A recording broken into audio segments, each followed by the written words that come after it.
ನೀನು ಈ ಲೋಕ ನೋಡಿದೆ ಈ ದೇಹದಿಂದ ದೂರನಾಗಿರೇಕೆ ಆತ್ಮ ನೀಡಿ ಈ ಸಾವು ನ್ಯಾಯವೇ ಈ ಸಾವು ನ್ಯಾಯವೇ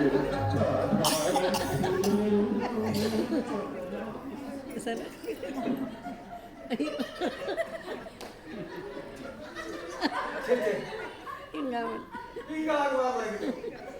ನಾನು ಬಂದಿದ್ದು ಲೇಟ್ ಆಯ್ತು ಅಂತ ಕಾಣಿಸ್ತದೆ.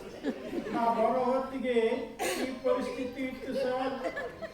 ಊದುವತ್ತಿನೂ ಹಚ್ಚಿಟ್ಟು ಬಿಟ್ಟು ಅವಳಿಗೆ ಇಷ್ಟ ಅಂತ ಪರಿಸ್ಥಿತಿ. ಸದಾಶಿವ, ನಾನು ನಿಮ್ಮ ಆಕೆನ ನೋಡ್ತಿರೋದೇ ಮೊದಲ ಸಲ. ನಾ ಬರೋದಕ್ಕಿಂತ ಮುಂಚೆನೆ ಸತ್ತು ಹೋಗಿ ಸತ್ತೇನ್ರಿ ಸರ್. ಕಾರಣ ಹೋಗಿ ಮಲ್ಕೊಂಡಾಳ. ಹೌದಾ? ಹೇಗೆ ಮತ್ತೆ ಆ ಊದುಬತ್ತಿನ ಮಳ್ಕೊಂಡು ಕಲಿದೀನಿ ಊದುಬತ್ತಿ ನೋಡೋರು ಏನ್ ಹೇಳ್ತಾರೆ? ಎಲ್ಲಿಂದ ಬರ್ತೀರೋ ಅಂದಾಗ ಈ ಹೆಂಗದ ಮನೇನ ಕಾಲು ನೋವು ಭಾಳ ವಯಸ್ಲಿಗಂತಾವ್ರಿ ಸರ್. ದಿನಕ್ಕ 100 ಮನೆ ಸುತ್ತಬೇಕಂತ.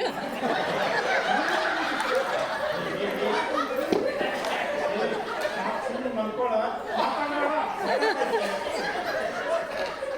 ಕಾಲು ಮುಡ್ಕೊಂಡವ್ರು ಅವರು ಅವರ ಮಾತಾಡ್ಲಿ. ನೀನು ಹೇಳಮ್ಮ, 100 ಮನೆ ಯಾಕೆ ಸುತ್ತಬೇಕು? ಬ್ರಹ್ಮಾನಂದ ಪರಮೇಶ್ವರಿ ಬಾ.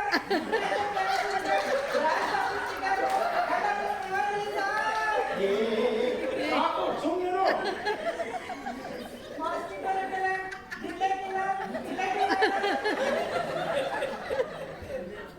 ಮಲ್ಕೊಳ ಸದಾಶಿವ, ನೀವು ಸುಮ್ಮನೆ ಹನಿಮೂನ್ ಸ್ಪೆಷಲ್ ರೀ ಸರ್. ಗೊತ್ತಾಯ್ತು. ನೋಡಮ್ಮ, ನಿನ್ನ ಚಲೋ ದವಾಖಾನಿಗೆ ಕರ್ಕೊಂಡು ಹೋಗ್ತಾನ. ಏನೂ ಕಾಳಜಿ ಮಾಡ್ಬಾರ್ದು. ರೀ ಸದಾಶಿವ, ಹನಿಮೂನ್ ಸ್ಪೆಷಲ್ ಅಂತ ಅಷ್ಟು ಹೇಳಿಕತ್ತಾರ. ಅವ್ರನ್ನ ಗೋವಾಕ್ಕೋ ಊಟಿಗೋ ಇಲ್ಲ ಅಂದ್ರೆ ಮಹಾಬಳೇಶ್ವರ ಕರ್ಕೊಂಡು ಹೋಗಿ 5 ಪ್ಯಾಕೆಟ್ ಉತ್ಪತ್ತಿ ಅಯ್ಯೋ. Free sir.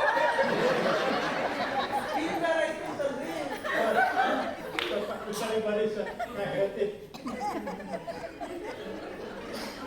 ಸರ್. ನಮ್ಮ ಅಕ್ಕಿದು ಕಾಲು ಪಚಡಿ ಆಯ್ತಲ್ಲ. ಸೌತೆಕಾಯಿ ಪಚಡಿ ಕೇಳಿದ್ದೆ, ಇದೇನು ಕಾಲ ಪಚಡಿ? ಪಾದ ಪಚಡಿ ಆದಾಗ ಸ್ವಲ್ಪ ಲೂಸ್ ಆಗಿದೆ. ನನಗೂ ಹಂಗ ಆಗ್ಬೇಕಾಗ್ತದೆ. ಹೌದು ಸರ್. ಬಹುಶಃ ಶಾಕ್ ಆಗಿರ್ಬೇಕು.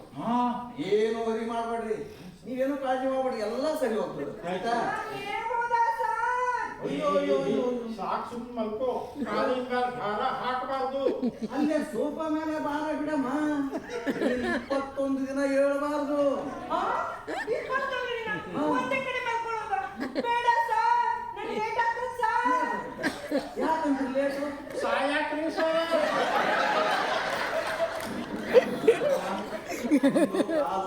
ಸರಿ ಹೋಗ್ತದೆ. ಈ ಸದಾಶಿವ ಒಂದು ಒಳ್ಳೆ ನರ್ಸಿಂಗ್ ಹೋಗಿ ಸೇರಿಸ್ರಿ, ಆರಾಮಾಗ್ಲಿ. ಆರಾಮಾದ್ಮೇಲೆ ಅವ್ರ ಮನೆ ಮುಂದೆ ಅದು ಕರ್ಕೊಂಡು ಹೋಗ್ರಿ. ನನಗೆ ಇನ್ನೂ ಟೈಮ್ ಆಯ್ತು, ನಾನು ಇನ್ನೂ ಬರ್ತೀನಿ. ಸರಿಯಾಗಿ ನೋಡ್ಕೋರಿ.